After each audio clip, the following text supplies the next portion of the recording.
Cerita Pagi Negeri Sembilan dan seterusnya kita juga ingin berbicara berkenaan dengan banjir, pantau psikologi anak-anak seperti mana yang kita tahu bukan saja golongan dewasa yang cukup terkesan akibat daripada banjir ini berlaku tetapi anak-anak juga perlu diberi perhatian kerana mereka juga akan terkesan dari sudut emosi mereka bagaimana mungkin ada yang hilang ahli keluarga, hilang adik-beradik dan sebagainya. Jadi apakah antara bantuan yang boleh kita berikan kepada mereka khususnya kepada anak-anak kecil.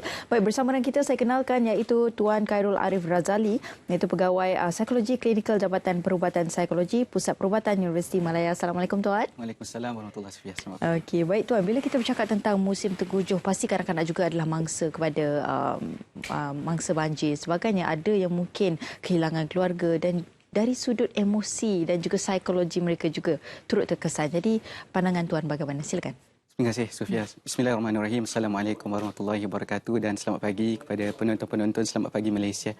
Terlebih dahulu banjir merupakan salah satu bencana-bencana alam yang mana ianya akan memberikan kesan yang amat mendalam dan besar kepada semua kita, terutamanya kepada kanak-kanak kerana mereka mempunyai pengurangan dari sudut cara untuk mereka memahami apa yang berlaku.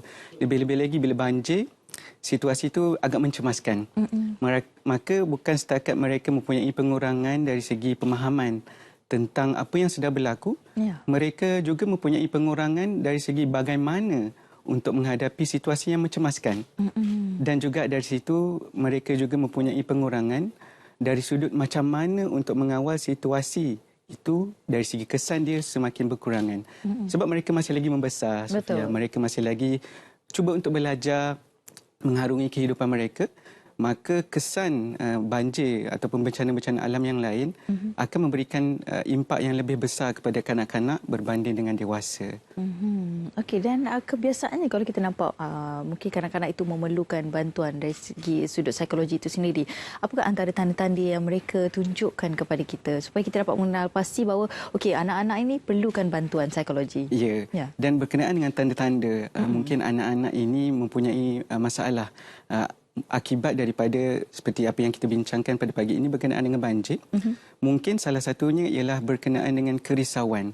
Yang mana apabila banjir itu dah berlaku, mungkin anak-anak ini mempunyai satu tahap kerisauan yang berterusan dan berpanjangan. Walaupun banjir ini dah pun selesai. Kerisauan tu mungkin apa akan berlaku bila mana hujan turun. Walaupun hujan biasa-biasa saja, tapi anak-anak itu ada kerisauan macam mana nanti kalau banjir semula, ibu ayah ditanya. Jadi bila kita perasan, tahap kerisauan anak-anak itu semakin berterusan dan berpanjangan, itu adalah salah satu tanda. Yang seterusnya mungkin dari sudut kebarangkalian, yang mana mungkin anak-anak ini menghadapi satu perkara yang kita panggil sebagai gangguan stres pasca trauma ataupun PTSD. Salah satu perkara yang kita mungkin boleh nampak kalau diorang tiba-tiba datang mimpi ngeri. Tiba-tiba masa diorang tidur, mungkin dalam mimpi ngeri diorang tu ada memori-memori tentang apa yang berlaku berkenaan dengan banjir, mungkin situasi di pusat penempatan sementara contohnya yang agak cemas, yang agak sibuk. Maka itu pun adalah salah satu tanda yang mungkin sebagai ibu ayah boleh untuk mengenal pasti berkenaan dengan itu adalah tanda-tanda yang mungkin anak kita mempunyai masalah berkenaan dengan apa yang mereka alami baru-baru ini berkenaan dengan banjir sebagai contohnya. Jadi di sini ada dua lah, antaranya kerisauan yang melebihi dan juga satu lagi PTSD tu yang perlu ibu bapa sentiasa pantau tentang keadaan anak-anak. Dan sebagai contoh mungkin jugalah sekarang ni kalau kita tengok memang ada bantuan khas lah berkenaan dengan psikologi, kalau boleh kita kongsikan iaitu Psychological First Aid PFA. Ia merupakan satu pertolongan cemas psikologi untuk mengurangkan keresahan pada anak-anak ini. Dan adakah ianya sesuai sekiranya setiap daripada PPS itu adanya seorang yang boleh ataupun mempunyai kemahiran PFA ini untuk membantu golongan-golongan ini? Semestinya Sofia. Jadi bantuan Psychological First Aid ini ataupun PFA ianya diberikan kepada mereka-mereka yang baru sahaja mengalami satu bencana yang tiba-tiba datang secara mengejut. Kerana PFA ini diperkenalkan di Amerika Syarikat akibat daripada askar-askar yang baru sahaja pulang daripada peperangan. Akibat dari peperangan itu mungkin mereka mengalami imbasan semula ataupun flashback, ataupun mereka masih lagi mempunyai satu kesan dari sudut fizikal berkenaan dengan keresahan, kegelisahan yang mungkin mereka alami. Maka sesiapa sahaja, tak kisah saya sendiri walaupun saya mungkin berpengalaman dalam bidang psikologi ini, sedangkan Sufia sendiri kalau berminat untuk mendalami dengan lebih mendalam berkenaan dengan kemahiran PFA ini, boleh untuk mempelajari dan juga memberikan pertolongan kepada mereka yang mungkin sebagai contoh tadi di PPS untuk memberikan sokongan psychological first aid. Kerana matlamat utamanya ialah untuk memberikan keselesaan, untuk memberikan rasa keselamatan dan juga untuk memberikan harapan kepada mereka yang mereka ada seseorang yang sudi mendengar, walaupun tak boleh bantu sedaya upaya mereka, tapi paling kurang pun untuk mendengar apa yang mereka sedang alami. Jadi itu adalah dari sudut utama berkenaan dengan psychological first aid itu sendiri. Okey, baik. Jadi kemahiran PFA ini boleh diambil oleh sesiapa sahaja, dan di manakah lokasi yang boleh mereka mendapatkan kemahiran ini? Baik. Jadi salah satu tempat seperti apa yang saya ketahui di negara kita ada satu organisasi non-profit organisation yang dikenali sebagai Malaysian Mental Health Association, di mana mereka ada memberikan perkhidmatan dan juga menyediakan servis kepada mereka yang berminat untuk melalui kursus psychological first aid ini, supaya siapa sahaja yang merasakan mereka nak berkhidmat dan juga untuk melakukan aktiviti sukarelawan, kerana banjir masih lagi, saya fikir musim tergujur pun masih lagi berlaku, maka kalau ada sesiapa dalam kalangan kita yang berminat untuk membantu, walaupun kita mungkin tak berpengalaman dan juga tidak mempunyai ilmu pengetahuan yang mendalam tentang psikologi itu sendiri, boleh untuk menghubungi organisasi ini, MMHA, untuk mendapatkan maklumat lanjut berkenaan dengan untuk melalui kursus psychological first aid ini. Dan tempohnya, Tuan?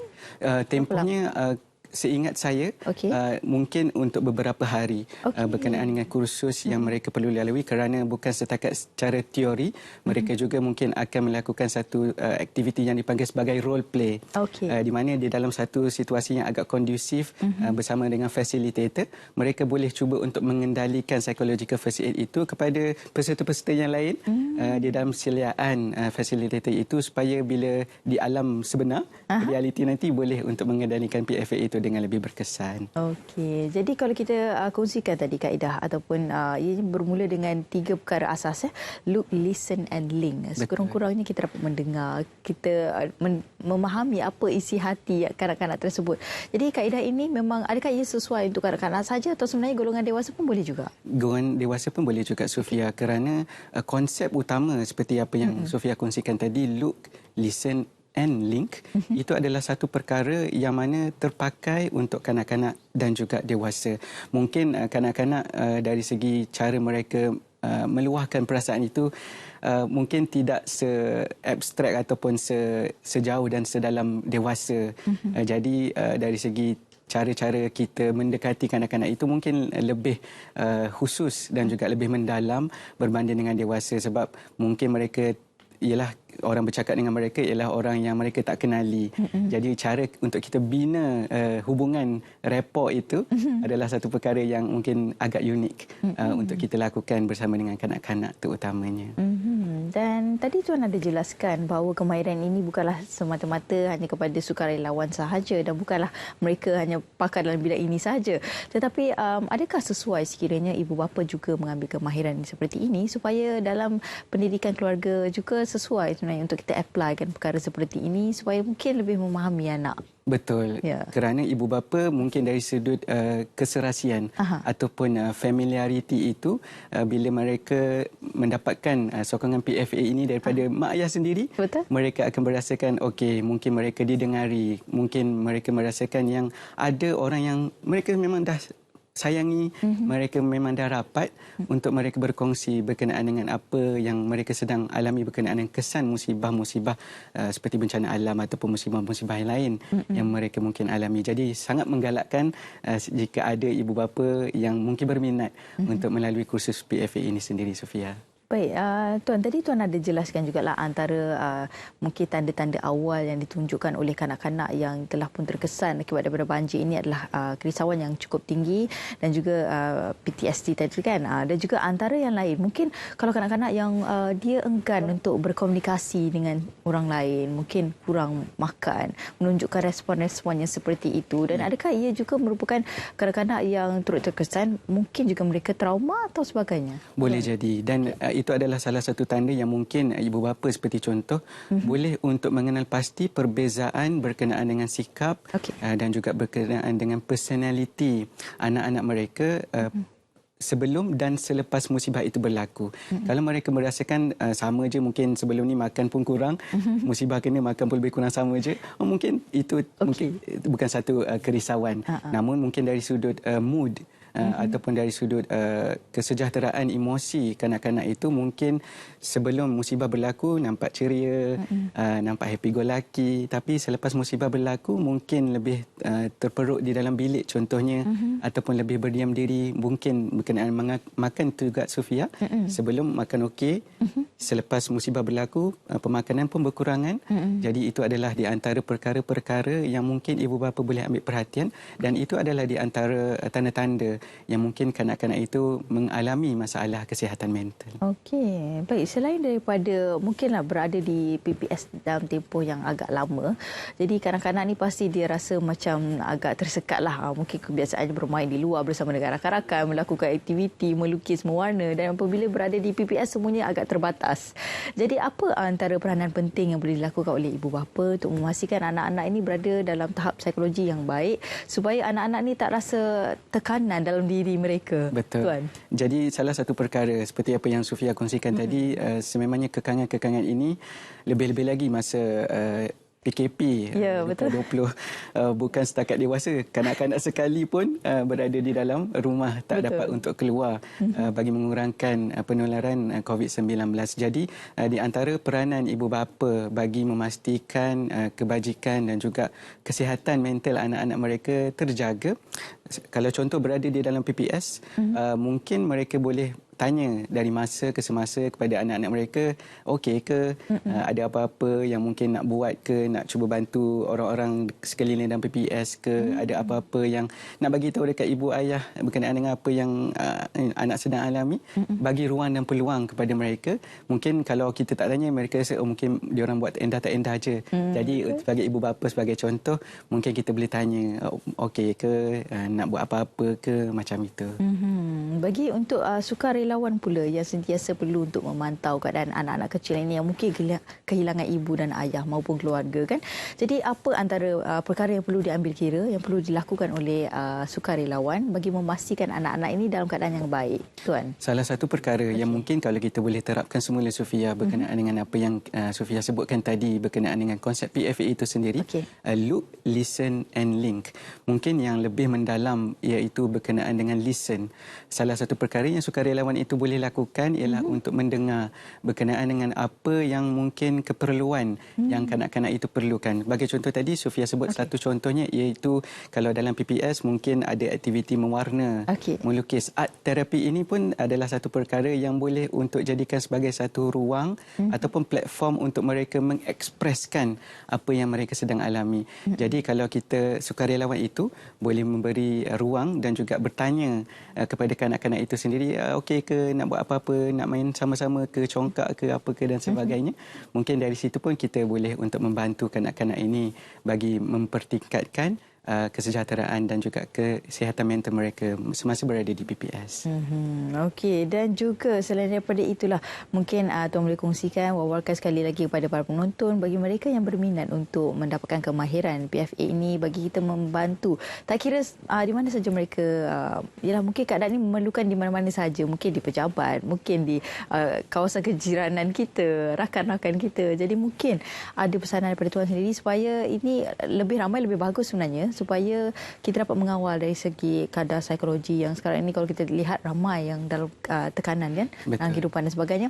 Jadi ini antara sekurang-kurangnya kaedah dapat membantu melegakan mereka. Sekarang menjadi pendengar yang baiklah. Betul itu Sofia. Jadi berkenaan dengan apa yang mungkin kita boleh lakukan berkenaan untuk membantu kanak-kanak ini kepada adik-adik di luar sana yang mana mungkin untuk cuba mendapatkan bantuan. Ada satu talian yang mungkin adik-adik boleh untuk cuba catat yang dikenali sebagai talian HEAL oleh Kementerian Kesihatan Malaysia, di mana adik-adik boleh cuba untuk hubungi 1555 untuk mendapatkan bantuan yang sewajarnya berkenaan dengan kesihatan mental. Bagi anda-anda yang mungkin untuk mendalami kursus Psychological First Aid ini sendiri, seperti yang dikongsikan tadi, boleh untuk merujuk kepada Malaysian Mental Health Association untuk mendapatkan maklumat yang lebih terperinci. InsyaAllah. Baik, terima kasih saya ucapkan kepada tetamu saya iaitu Tuan Khairul Arif Razali, merupakan pegawai psikologi klinikal Jabatan Perubatan Psikologi Pusat Perubatan Universiti Malaya. Terima kasih banyak Tuan dan perincian tersebut. Jadi perlunya ibu bapa untuk sentiasa pantau tahap psikologi anak-anak untuk kita memastikan bahawa anak-anak anda dalam keadaan yang baik dan sekiranya mereka juga memerlukan bantuan sebagainya. Kalau anda masih belum ada kemahiran PFA, jangan risau, boleh terus ke sukarelawan untuk mendapatkan bantuan mereka apa yang diperlukan untuk anak-anak supaya mereka tidak berada dalam keadaan trauma dan juga mereka boleh meluahkan apa rasa mereka dalam hati mereka supaya ada kelegaan di situ. Jadi apa pun kita doakan moga mereka yang sekarang ini berada di PPS semuanya dalam baik-baik sahaja. Moga ianya boleh di-apply oleh semua masyarakat supaya kita dapat sentiasa membantu dan juga memantau tahap psikologi orang yang berada di sekeliling kita agar semuanya dalam keadaan baik-baik sahaja. Terima kasih banyak Tuan sekali lagi. Terima kasih Sofia. Okey, para penonton, seterusnya kita akan berhenti berehat seketika. InsyaAllah sekembali nanti banyak lagi topik menarik akan kami sajikan khas kepada anda semua di Selamat Pagi Malaysia.